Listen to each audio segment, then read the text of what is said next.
The View is in full-blown crisis mode, with Sunny Hostin at its center. The positions have been flipped, and she is now the object of harsh criticism after years of critiquing others. Is this the beginning of the end for The View? Last week, Trump fired the heads of the Transportation Security Administration and Coast Guard, and he also eliminated all the members of a key aviation security advisory group. Trump's most recent shift in government leadership has generated a lot of discussion.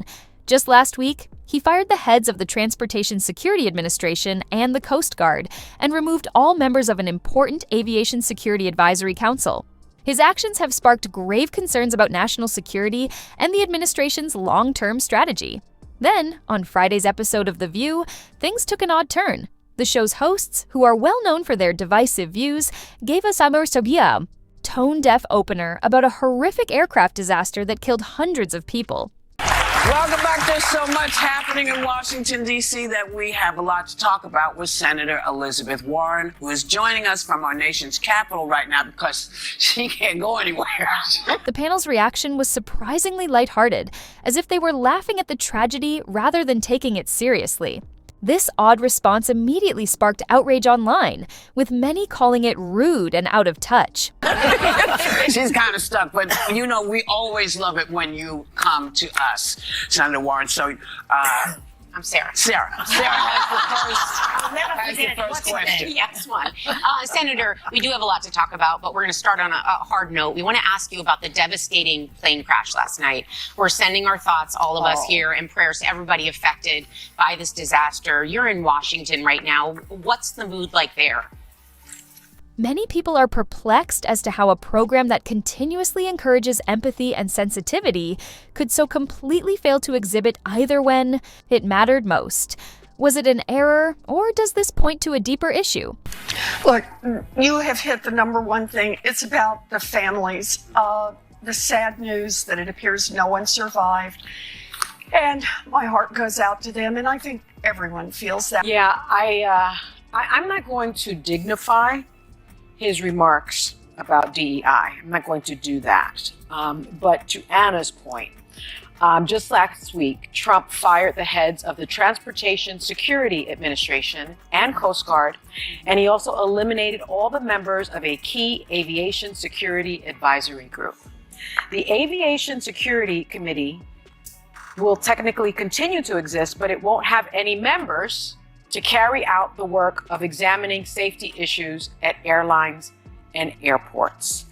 I think that is very telling, that when voters decide that they want someone to blow things up and they want someone to blow up infrastructures, this is the Senator Elizabeth Warren joined The View from Washington, D.C. due to pressing matters in the Capitol. As soon as the presenter introduced the most important news, Sarah Haynes took the lead. Sarah said, "We want to start on a somber note, but we have a lot to discuss, Senator. The horrific aircraft accident that occurred last night has shocked the nation. Our thoughts and prayers are with everyone affected. You're in Washington now. What's the mood like there?" The tone of the program was meant to be one of seriousness and concern, but what really happened shocked the nation. The show's tone-deaf handling of the tragedy startled viewers, who began to question how they approach important subjects. As Warren prepared her answer, the studio environment seemed almost detached, as if the topic were a mere talking point for the next news cycle rather than a real-life disaster. Critics quickly slammed The View for their lack of empathy, pointing out that the reaction felt phony and staged. Fans questioned whether the show's progressive message was genuine or just a convenient political trick, sparking a backlash on social media. Once again, The View was making headlines for the wrong reasons. Warren's response was serious.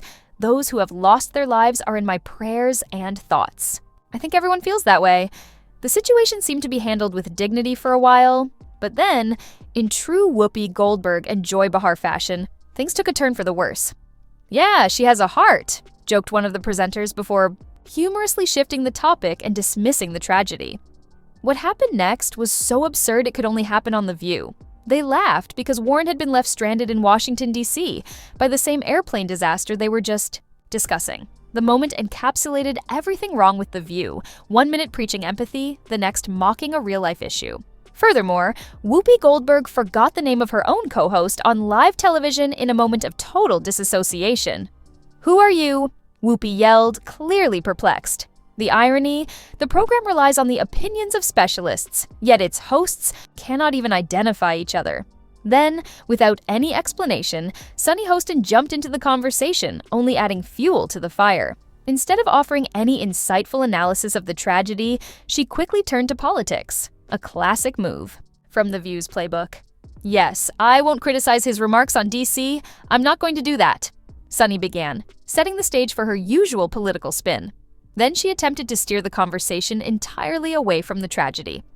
But to Anna's point, just last week, Trump fired the heads of the Transportation Security Administration and Coast Guard, as well as all the members of the Aviation Security Committee, a key aviation security advisory group. Theoretically, this organization still exists, but according to Hostin, its members are no longer available to do critical work evaluating airport and airline safety issues.